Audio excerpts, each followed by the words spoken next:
Programme راز tax میں ایک بار پھر خوش آمدید.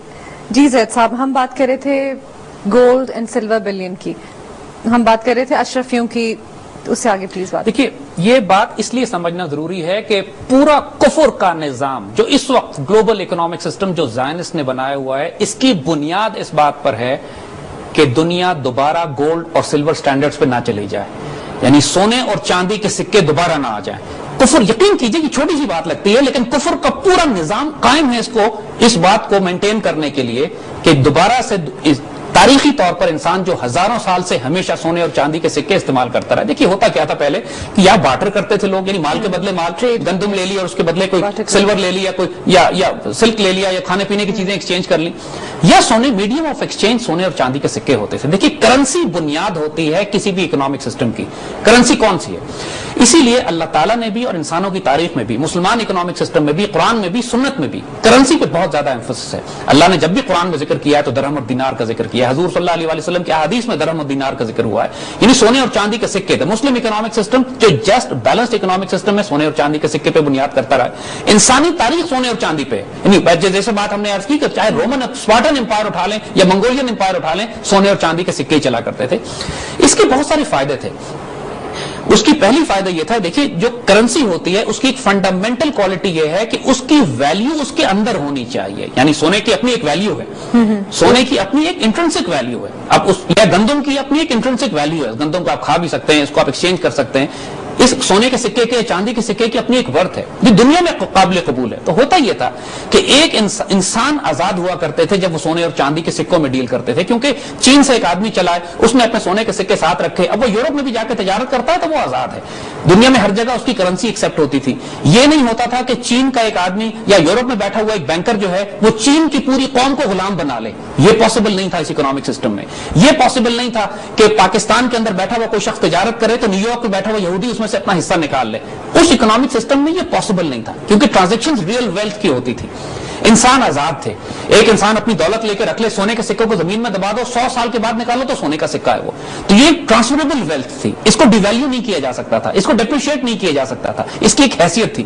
یعنی یہ ساری فنڈامنٹل کوالٹیز ہوتی تھی ایک سونے اور چاندی کے سکے میں, جس کی وجہ سے اسٹیبل اکنامک سسٹمز تھے. اگر کوئی بادشاہ مارکیٹ میں دولت لانا بھی چاہتا تھا تو اس بادشاہ کو کہیں سے کھود کے, ڈھونڈ کے, لا کے, تلاش کر کے سونا پیدا کرنا پڑتا تھا. اس طرح نہیں تھا کہ بے دریغ دولت مارکیٹ میں ڈال دی جائے. دشمن کا ملک اگر کوئی آپ کی کرنسی پیدا کرنا چاہتا تھا تو اس کو بھی سونے کے سکے ہی بنانے پڑتے تھے.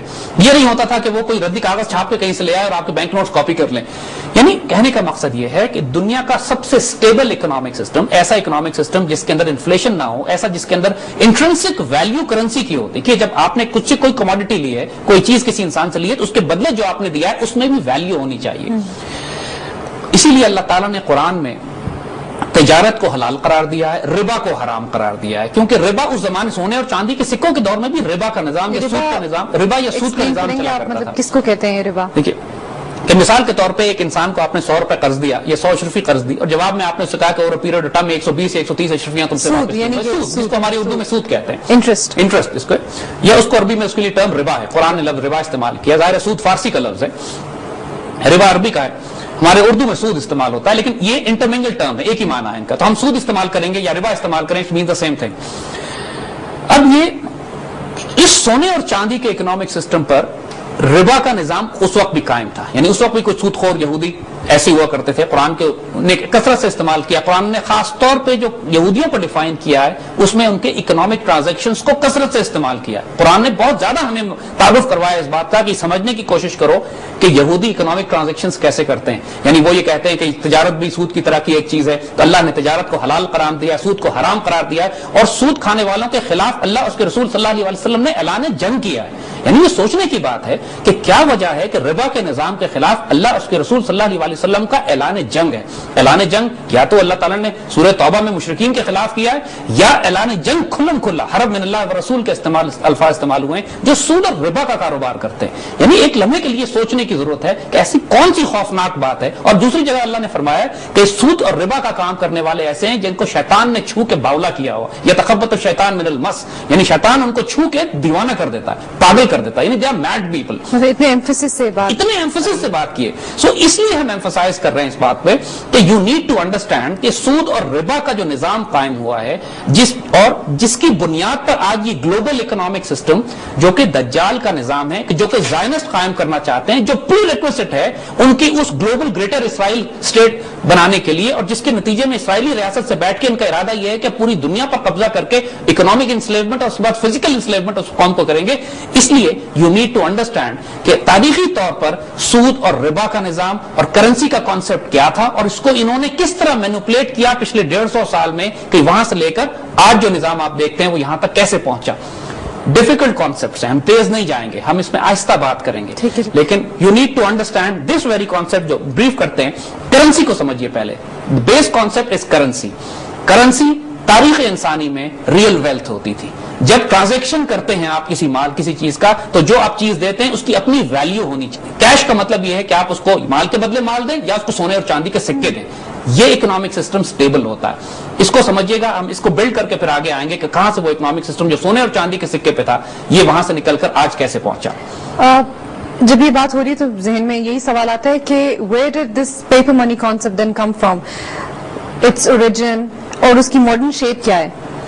تو اس کے بارے میں ذرا تھوڑا سا ہمیں بتائیں. میں آپ کو پہلے جنرل کانسیپٹ دیتا ہوں اس سے پہلے کہ فزیکلی جو باتیں ہم کریں گے اس کی فزیکل مثالیں آپ کو اپنے آس پاس دیں گے. پہلے جنرل کانسیپٹ ایک سمجھ لیجیے. دیکھیے مثال کے طور پر ایک معاشرہ ہے جس کے اندر لوگ سونے اور چاندی کے سکے استعمال کرتے ہیں جس طرح دنیا میں ہمیشہ ہوتا ہے.